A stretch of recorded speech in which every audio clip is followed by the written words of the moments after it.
world to humanity's demand or burn. Those fateful words from Captain Russell Turner echoed through the sprawling hall of the Nasat Imperial Palace as silence fell across the gathered alien dignitaries. Emperor Odin's eyes narrowed, and his mottled gray skin flushed a deeper shade of charcoal at the audacity of the human's threat. For months, tensions had been escalating as Nasat ships pressed further into human-controlled space, seizing resource-rich worlds and strategic star systems. Earth's leaders had protested again and again through official channels, demanding the Nasat cease their aggressive expansion. But the alien empire, commanding a vast armada equipped with advanced technology, had dismissed humanity's objections. Now Captain Turner stood before Odin himself, Earth's final ultimatum hanging in the air. Pull back all forces from human territory within 30 days, or watch Nasat planets reduced to smoldering cinders by a powerful new human weapon. To punctuate the threat, Turner played a recording of a secret test firing for all to see. A once vibrant world rendered a lifeless molten hellscape in mere moments. Murmurs spread through the Nasat Council as the implications sank in. If the humans could destroy planets so easily, what hope did they have? Some advisors scoffed, calling it an obvious bluff, a desperate gambit by a weaker species. But doubt lingered. The recording looked authentic, and intelligence reports had mentioned rumors of a secret human weapons project. Odin slammed an armor-plated fist on his throne, demanding order. He would not be cowed by hairless ape upstarts, no matter how devastating their supposed weapon. With a dismissive wave, he ended the audience and watched Turner stride from the hall, a list of targeted Nasat worlds left in his wake, a promise of oblivion if humanity's demands were not met. As Turner's ship broke orbit and vanished into the void, Odin's war council erupted into argument. Some urged capitulation in the face of annihilation. Others demanded a show of force to put the impudent humans in their place. Odin silenced them all with a bellow of rage. He would not submit. The Nasat fleets would mobilize for war. And on the human ship racing for home, Turner could only wonder, would the Nasat see reason and choose peace, or would humanity be forced to unleash its terrible power? As the 30-day deadline ticked away, two species readied for a confrontation that would shake the very stars, all awaiting the answer to one fateful question. Who would blink first? As the 30-day deadline loomed, recon ships skimming the disputed systems reported no sign of Nasat forces pulling back. Sensor nets crackled with the fiery exhausts of alien ships on patrol, their formations aggressive and unbending.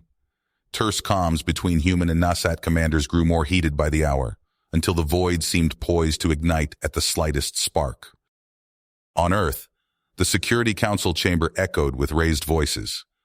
Russell paced before the curved table, his eyebrows furrowed as he listened to the arguments raging back and forth. We can't afford to wait any longer. Hit them now, before they realize we're bluffing. Admiral Singh jabbed a finger at the glowing tactical display. And start a war we may not win? Ambassador Nguyen shook her head vehemently. We must give diplomacy more time. Russell slammed his palm on the table. There's still one card left to play. Let me take the Hermes back to the Nasat homeworld. Give me 72 hours to convince Odin to see reason before we do anything rash. 72 hours with the planet killers on hold and our forces ready to evacuate if it goes south, General Briggs said grimly. But after that, we settle this with fire. The vote was close, but the council agreed. Racing back to his waiting ship, Russell felt the weight of two species' fates bearing down. He had to make this work. There would be no second chance. The Hermes, pride of the human fleet, burned through hyperspace at breakneck speed. But even with their advanced drives, every minute felt like an eternity. Upon reaching the Nasat Palace, Russell was ushered into Odin's presence chamber under heavy guard. The Emperor sat rigidly on his throne, eyes cold and unreadable as Russell made his plea. Think of what's at stake, Russell projected classified recordings onto the vaulted ceiling. The true extent of humanity's planet-killer arsenal. World after world, reduced to molten slag in the blink of an eye. Even the mighty Nasat Empire would be crippled by our first strike alone. Is that what you want? Odin's clawed fingers dug into the arms of his throne. You dare threaten us? The Nasat do not yield to intimidation. But Russell saw the alarm spreading among the assembled advisors like a virus. They knew the odds as well as he did. As the hours slipped away and the Emperor remained unmoved, the whispers of dissent grew to a fever pitch. General Balthazar stormed to the foot of the dais, his obsidian carapace gleaming under the harsh lights. My lord, you must accept the human terms before it's too late. Would you condemn our people to oblivion for the sake of false pride? You dare question me? I am your emperor! Odin surged to his feet, looming over his challenger. I name you traitor and coward! Balthazar didn't flinch. And I name you a fool, too blind to see the doom you court. The court erupted into chaos. Shouts and recriminations flew as the Nasat elite turned on each other like cornered beasts. Russell could only watch, heart pounding, as the clock ticked down. Then, a breakthrough. Urgent reports flooded in. Nasat ships disengaging all along the border, retreating deeper into their own space. The hardliners had overplayed their hand, and now the tide was turning against them. Russell pressed his advantage, locking eyes with Odin across the fractured throne room. Take control of this, Emperor. Your people need a leader, not a martyr. On Earth, the Security Council huddled around a flickering view screen, dreading the order they knew they might have to give. The deadline was nearly up. 60 seconds. 30. 10. A klaxon blared. Incoming message. Text only. Stand down. Odin has agreed to talk.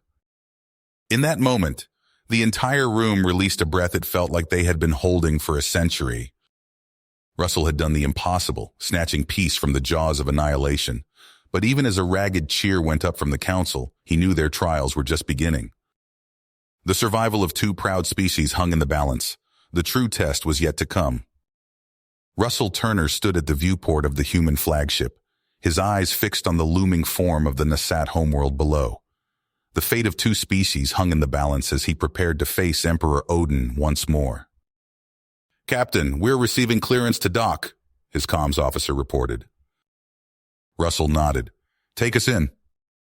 As they descended toward the sprawling Imperial Palace, Russell reviewed his notes one last time. He knew the opening moves of this high-stakes diplomatic dance would set the tone for everything to come. The negotiations began in a cavernous chamber adorned with Nasat war trophies. Emperor Odin sat atop an ornate throne, his gray skin seeming to ripple with barely contained anger. Let's dispense with the pleasantries, Odin growled. What are your demands? Russell laid out a holographic map of the disputed territories. We insist on a full withdrawal from these 12 systems along the border. Odin's eyes narrowed, but he gave a curt nod. Agreed, but that is the limit of our concessions. It's a start, Russell pressed, but not enough. Humanity demands you return to your pre-expansion borders from 50 years ago. The Emperor surged to his feet, mandibles clicking furiously. Absolutely not. Those worlds are ours by right of conquest and settlement. Your right of conquest violated long-standing treaties, Russell shot back. You expanded without our consent. The arguments raged back and forth for hours, neither side willing to give ground. The negotiations devolved into a verbal sparring match. Your kind are nothing but opportunistic parasites, Odin snarled. Russell's fists clenched. And you're a warmongering tyrant who... A priority message flashed on Russell's datapad, stopping him cold. His blood ran cold as he read the terse communique from Earth. Planet killers retargeted. Deployment imminent if talks fail. Russell took a deep breath, forcing himself to unclench his jaw. He couldn't let this spiral out of control. There had to be another way. Emperor, he said, his tone carefully controlled, I have a compromise to offer. Odin's eyes narrowed suspiciously. Speak. Russell outlined his proposal, granting autonomy to the contested worlds, creating a neutral buffer zone overseen by joint peacekeeping forces. This is nothing but a ploy to undermine our sovereignty, Odin raged. But Russell could see the Emperor's advisors whispering urgently among themselves. He pressed his advantage, sweetening the deal with trade concessions and technology-sharing agreements. As the final hours ticked away, Odin's willpower wavered. "Very well," the Emperor said at last. "We accept your terms with some conditions. We retain a military presence on the buffer worlds and veto power over any human bases there." Russell nodded. It wasn't perfect, but it would do. Agreed. The two leaders shook hands solemnly, both acutely aware of how close they'd come to mutual annihilation. As Russell prepared to depart, a gnawing unease settled in his gut. He couldn't shake the feeling that this peace was built on unstable ground. His fears were realized all too quickly. As the human ship sped away from Nasat space, alarms blared on the bridge. "Captain," the sensor officer called out. "Multiple Nasat fleets detected jumping to the border." Russell's heart sank. A crackling transmission came through. Emperor Odin, his voice strained. "Captain Turner, there are complications. Rogue elements in our military are defying stand-down orders. I assure you, I'll get this under control." "Like hell," Russell muttered. He turned to his helmsman. "Get us back to Earth, maximum speed. We need to warn the Council." As they hurtled through hyperspace, garbled reports flooded in. Confused fighting had broken out all along the border. The fragile peace was already unraveling. Russell stared out at the swirling vortex of hyperspace, his mind racing. He'd pulled humanity back from the brink of war once. Now he'd have to do it all over again. Russell's stomach churned as his ship tore through hyperspace. The view screen flashed with urgent reports from the front lines. On Outpost Zeta 9, human peacekeepers scrambled for cover as Nasat tanks rolled through the streets. Orbital scans of Novus Prime showed entire cities ablaze. "Damn it, Odin," Russell muttered, gripping the command chair. "What the hell is going on out there?" Lieutenant Chen's voice cut through the din. "Sir, new intel coming in. It's not just isolated incidents. We're looking at widespread insurrection across multiple sectors." Russell's teeth clenched. This was more than just a few rogue commanders. The entire peace deal was unraveling before his eyes. "Plot a course for the Nasat capital," he ordered. "Maximum speed. We need to confront Odin directly before this spirals completely out of control." The ship's engines thrummed as they accelerated to emergency velocities. Russell pored over tactical readouts, searching for any advantage. They were deep in enemy territory with minimal escort. If this went sideways... A klaxon shattered his concentration. "Multiple contacts," shouted the sensor officer. "Nasat signatures emerging from stealth mode." Russell's blood ran cold as the tactical display lit up with hostile markers. Dozens of Nasat warships filled with weapons. At their center loomed a massive dreadnought, the personal flagship of Grand Admiral Xerxes. "Open a channel," Russell commanded, fighting to keep his voice steady. Xerxes' craggy visage filled the view screen, mandibles clicking with barely restrained glee. "Ah, the vaunted Captain Turner. How convenient of you to deliver yourself right to us." "Stand down, Admiral," Russell growled. "You're in violation of—" A wall of plasma fire cut off his words as the Nasat fleet opened up. The human ships rocked under the barrage, shields flaring. "All ships, evasive maneuvers," Russell bellowed. He strapped himself into the helm, shoving aside the protests of his bridge crew. "I'm taking control. We're going to punch right through their lines." Russell's hands flew across the controls, the ship dancing between streams of deadly energy. A Nasat cruiser loomed before them. At the last second, Russell cut power to the port thrusters, sending them into a wild spin. They skimmed past the cruiser's hull by mere meters. "Sir, we can't keep this up," his XO shouted. "Shields are failing. We've lost 2 escort ships already." Russell gritted his teeth. "We have to get through. It's our only shot at stopping this madness." He threw the ship into a series of wild maneuvers, each more daring than the last. For a moment, it seemed they might break free. Then a lance of superheated plasma sliced through their weakened defenses. Alarms screamed as systems failed across the ship. Hull breach on deck 4. Engines offline. Life support failing. As Russell fought with the dying controls, a new contact appeared on sensors. A small NASAT shuttle, hurtling towards them at suicidal speed. "Sir," his comms officer called out, "we're being hailed. It's Emperor Odin himself." Russell's mind raced. What was Odin doing out here? Was this another trap or their last chance at salvaging peace? "Prep the airlock," Russell ordered, unstrapping from his chair. "I'm going over there." His crew erupted in protest, but Russell silenced them with a glare. "If I'm not back in 30 minutes, jump to emergency coordinates. That's an order." Heart pounding, Russell sealed his pressure suit and stepped into the umbilical. As he crossed into Odin's shuttle, he couldn't shake the feeling that the fate of two species hung on what happened in the next few moments. Russell stepped through the airlock, the hiss of pressurization fading as he entered Emperor Odin's command shuttle. The NASAT ruler stood alone, his gray skin ashen and his posture slumped. Gone was the imperious tyrant of their previous encounters. "Captain Turner," Odin said, his voice gravelly, "we meet again under dire circumstances." Russell nodded curtly. "What's the situation, Emperor?" Odin's mandibles clicked in agitation. "Follow me." They moved to a tactical display, where a holographic map of NASAT space flickered to life. Red icons swarmed across multiple systems. "Grand Admiral Xerxes has turned traitor," Odin growled. "He's seized control of our primary fleets and staging grounds. My loyal forces are engaged in brutal ground combat on a dozen worlds." Russell studied the display, his stomach sinking. How did it come to this? Xerxes never accepted the peace deal. He's rallied the hardliners, painting me as weak. Odin's claws clenched. I underestimated his influence. "What's your plan to regain control?" Russell demanded. "We can't let this spiral further." Odin's eyes darkened. There's only one option left.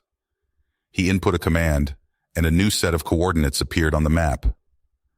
The planet Scorcher. Russell's blood ran cold. A doomsday weapon?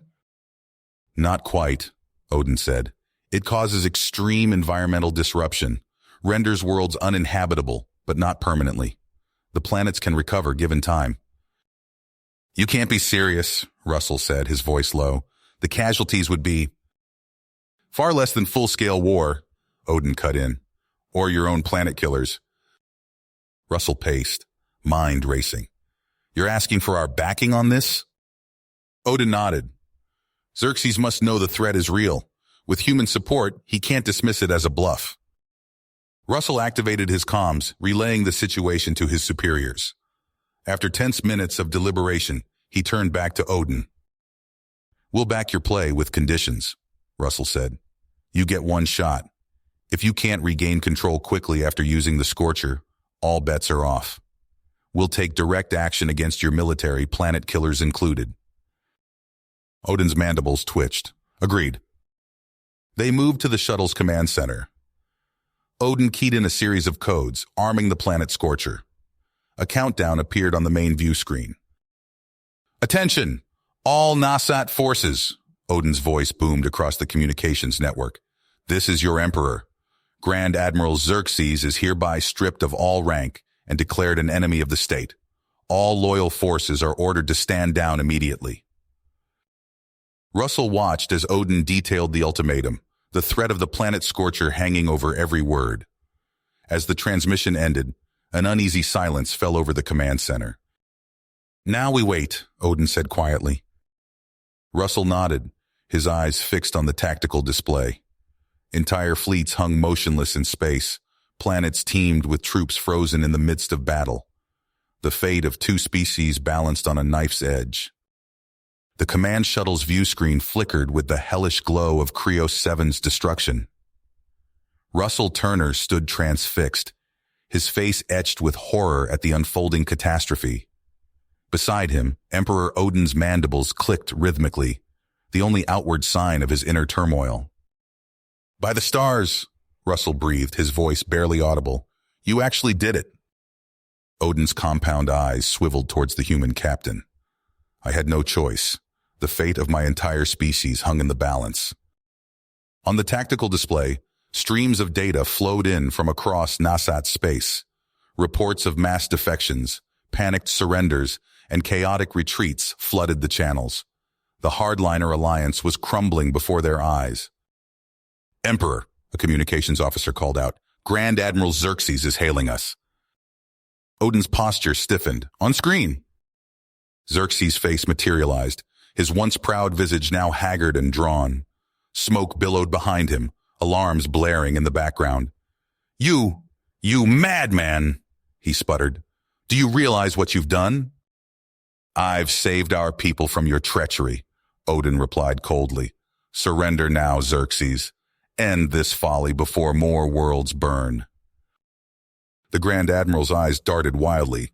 "Never! I'll die before I—" A violent explosion rocked Xerxes' ship, cutting off the transmission. Odin turned to his tactical officer. "Report!" "Loyalist forces have engaged the remnants of Xerxes' fleet, my lord. They're in full retreat."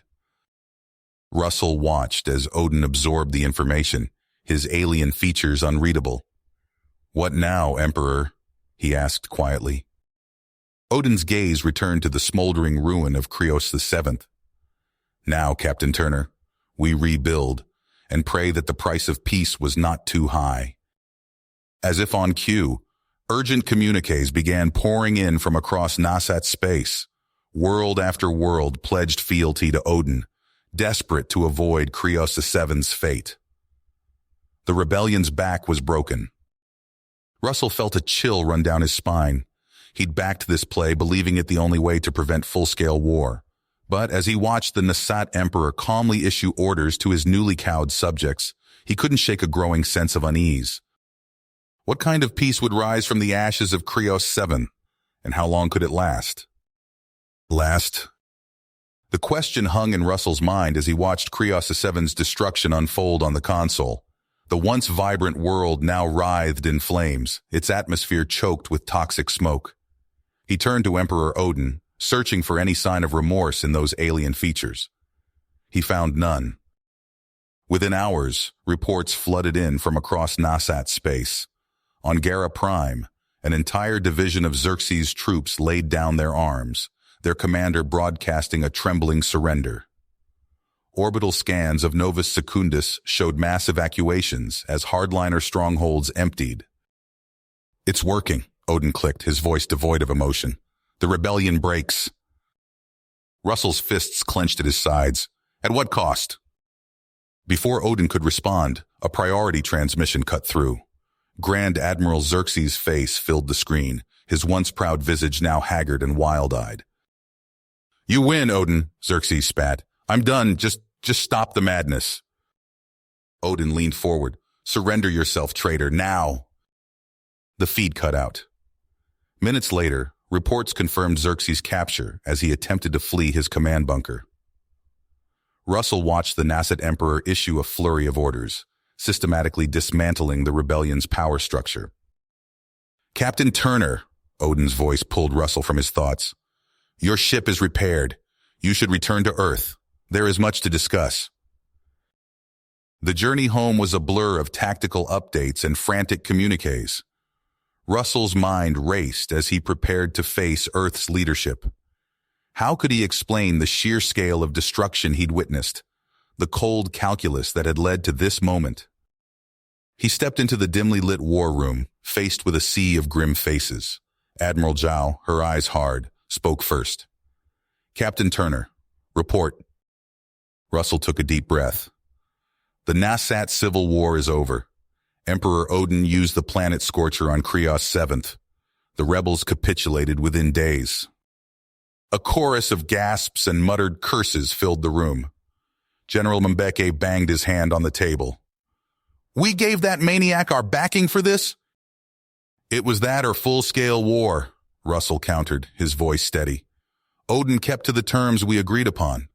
One world, not widespread destruction." "One world too many!" Mbeke shouted. Admiral Zhao raised a hand, silencing the room. "And what of Odin's intentions now?" Russell met her gaze. "He's consolidating power, purging disloyal elements, but he's open to renegotiating our treaties, including restrictions on weapons like the Scorcher. The debate raged for hours. Russell found himself walking a razor's edge, acknowledging the horror of Odin's actions while emphasizing the pragmatic need for continued engagement. He pushed for revised treaties, enhanced monitoring, anything to prevent future escalation. "We can't simply condemn and withdraw," Russell argued. "That plays into the hardliners' hands on both sides. We need to stay engaged to shape Nasat policy moving forward." Slowly, painfully, a consensus emerged. Earth would pursue a policy of cautious cooperation, coupled with stringent new safeguards and arms limitations. Days later, Russell found himself back in orbit around the Nasat homeworld, preparing for another round of tense negotiations. As he stared out at the alien world below, he couldn't shake the weight of responsibility that pressed down upon him. The uneasy peace they'd forged felt fragile, a house of cards that could collapse at any moment. "Captain Turner," his XO's voice broke through his reverie. "Emperor Odin is hailing us." Russell straightened his uniform, steeling himself for the challenges ahead. "Put him through." As Odin's face filled the screen, Russell knew that the true test of their newfound peace was only beginning. The aftermath of Krios 7's destruction left deep scars across Nasat space. Russell Turner watched from the bridge of his ship as Odin's loyalist forces swept through system after system. On the planet Next 3, enforcers in sleek black armor marched through the streets, their weapons raised. Civilians scurried for cover, eyes downcast. "Another public execution scheduled for 900 hours, Russell's intelligence officer reported, her voice tight. "Third one this week." Russell's fists tight as he watched the grim procession on the interface. A group of bound Nasat were led to a raised platform in the city center. The crack of energy weapons echoed, and bodies slumped to the ground. "This isn't peace," Russell muttered. "It's oppression." Weeks later, Russell stood before Earth's Security Council, the weight of his words heavy in the air. "Emperor Odin claims compliance with our new arms control protocols," Russell said, pacing before the assembled leaders. "But we need ironclad verification. The Planet Scorcher technology is too dangerous to take on faith alone." Admiral Zhao leaned forward, her eyes narrowed. "And if Odin refuses our inspections?" "Then we maintain sanctions and a military posture of deterrence," Russell replied. "But we must leave the door open for diplomacy. The alternative is unthinkable." After hours of heated debate, a consensus emerged. Earth would cautiously re-engage with the Nasat, pending strict oversight and inspections. 6 months passed. Russell's shuttle touched down on the Nasat capital world, a lush green orb that belied the tension simmering beneath the surface. Emperor Odin stood waiting, flanked by an honor guard of chitinous soldiers. "Captain Turner," Odin's mandibles clicked in what passed for a Nasat smile. "Welcome to New Hive City." The following days were a whirlwind of ceremonial functions and treaty signings. But it was in a private meeting that the facade began to crack. "These inspection protocols are invasive," Odin hissed, pacing his opulent chambers. "They threaten Nasat sovereignty." Russell stood his ground. "They're necessary, Emperor. After Krios 7, surely you understand our caution." Odin's compound eyes flashed. "And what of humanity's arsenal? Your own planet killers?" "We've agreed to mutual disarmament," Russell countered. "But trust must be earned." "Trust?" Odin spat the word. "You speak of trust while your fleets grow stronger by the day? We will not be left defenseless." The meeting ended in a cloud of acrimony, leaving Russell with a gnawing sense of unease. Weeks later, that unease bloomed into full-blown crisis. Russell stared at the intelligence reports, his blood running cold. Satellite imagery showed a sprawling facility on Hephaestus Prime, a desolate world far from prying eyes. "It's a Scorcher factory," his analyst confirmed. "Miniaturized versions, perfect for covert deployment." Russell's fists clenched as he activated the quantum comm link. Emperor Odin's face materialized, impassive. "You've violated our treaty," Russell said, his voice low and dangerous. Explain yourself. Odin's mandibles twitched. Insurance, Captain. Nothing more. Insurance? Russell's voice rose. You're manufacturing banned weapons of mass destruction. A necessary precaution, Odin replied coldly. Or do you expect us to trust blindly in humanity's benevolence? Russell's next words came without hesitation. You have 30 days to shut down Hephaestus Prime, permanently, or we'll do it for you. Odin's eyes narrowed. You wouldn't dare. Try me, Russell growled, cutting the transmission. As the deadline approached, tensions ratcheted higher. Human warships took up positions along the border of Nasat space. On a dozen Nasat worlds, panicked civilians poured into evacuation shelters. Russell stood on the bridge of his flagship, watching the clock tick down. The weight of two civilizations pressed down upon him as he waited to see if Odin would blink, or if they were truly on the brink of apocalypse. The battered human cruiser, Defiant, limped through the void, its hull scarred and blackened from countless near misses. Russell Turner stood on the bridge, his once crisp uniform now tattered and stained. The ship's sensors blared a constant stream of warnings as Odin's kill squads closed in from all sides. Captain, we've got 3 more Nasat destroyers on an intercept course, the tactical officer reported, her voice strained. Russell's eyes darted across the tactical display. Everywhere he looked, human and Nasat worlds burned. The planet Scorcher technology had spread like a virus, leaving behind nothing but radioactive wastelands. Sir, the comms officer called out, we're picking up a broadcast from Emperor Odin. The alien tyrant's face filled the main screen, his compound eyes glittering with malice. Attention, all sentient beings. I offer a bounty of refined antimatter to any who bring me the head of Russell Turner or any human leadership. Let their deaths mark the end of this war and the beginning of Nasat supremacy. Russell's fists clenched at his sides. Cut the feed, he growled. Reports flooded in from across the battle lines. Human ships lured into ambushes by Nasat hunter cadres wielding miniaturized scorchers, entire fleets reduced to drifting debris fields in the blink of an eye. This ends now, Russell declared, his voice cutting through the din of alarms and chatter. Plot a jump to the Nasat homeworld. We're taking the fight to Odin himself. The nav officer's eyes widened. Sir, that's suicide. The entire system is a radioactive hellscape. Do it, Russell ordered. Aim for the old royal palace. If Odin's anywhere, he'll be there. The Defiant tore through subspace, emerging in a maelstrom of fire and radiation. The Nasat homeworld loomed before them, its once verdant surface now a scorched wasteland. There, Russell pointed to a reinforced structure barely visible through the inferno. All batteries, fire!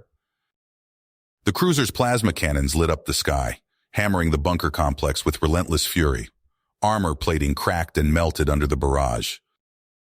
We've breached the outer defenses, the tactical officer reported, reading multiple life signs inside. Russell grabbed a pulse rifle and strapped on his combat armor. Prep the strike team. We're going in. The Marines stormed through the shattered remains of Odin's palace, engaging in vicious close-quarters combat. Cyborg guards unleashed torrents of plasma fire, their augmented bodies shrugging off wounds that would kill an ordinary soldier. Russell ducked behind a fallen pillar as energy bolts sizzled overhead. Push forward, he shouted, leading the charge deeper into the complex. They fought their way through automated kill zones, Marine and Nasat bodies alike littering the corridors. At last, they reached the central command chamber. The door blew open, and Russell came face to face with Emperor Odin. The Nasat ruler was barely recognizable, his body a grotesque fusion of flesh and machine. Writhing tendrils of cybernetics connected him to banks of quantum computers. Turner, Odin's voice crackled with electronic distortion. You're too late. Even if you kill me, the Scorchers will continue their work. Humanity is finished. Russell raised the experimental antimatter projector. We'll see about that. He opened fire, the weapon unleashing streams of annihilating energy. Chunks of Odin's cyber shell disintegrated in blinding flashes. Howling in mechanized rage, Odin returned fire. A plasma bolt caught Russell in the chest, burning through his armor. Russell staggered, blood seeping from the mortal wound. With the last of his strength, he lunged forward, slamming his hand onto the quantum matrix controls. "You want antimatter?" Russell snarled. "Here's all you can handle." The air itself seemed to tear as matter and antimatter collided. Russell's world vanished in a blinding flash of light. On the surface above, the surviving Marines stared in stunned silence at the massive crater where the bunker complex had stood. Their suit sensors confirmed the unthinkable. Both Russell Turner and Emperor Odin were dead. Word of the apocalyptic confrontation spread across the stars. On hundreds of ravaged worlds, the guns of war fell silent. Human and Nasat alike gazed upon the devastation they had wrought, the madness of their conflict laid bare. Months passed. The fires of war gave way to nuclear winter. On world after world, the last pockets of survivors huddled in the ruins, choking on ash-filled air. Vast swathes of once thriving planets were reduced to lifeless radioactive wastelands. In the depths of a makeshift bunker on Earth, the remnants of human leadership gathered. Admiral Zhao, her face gaunt and haggard, addressed the assembled officers. "We've received confirmation," she said, her voice hollow. "The Centauri colonies have gone dark. The Scorcher fallout has rendered them uninhabitable." General Mbeke slumped in his chair. "How many worlds are left?" "Too few," Zhao replied, "and those that remain are barely clinging to life."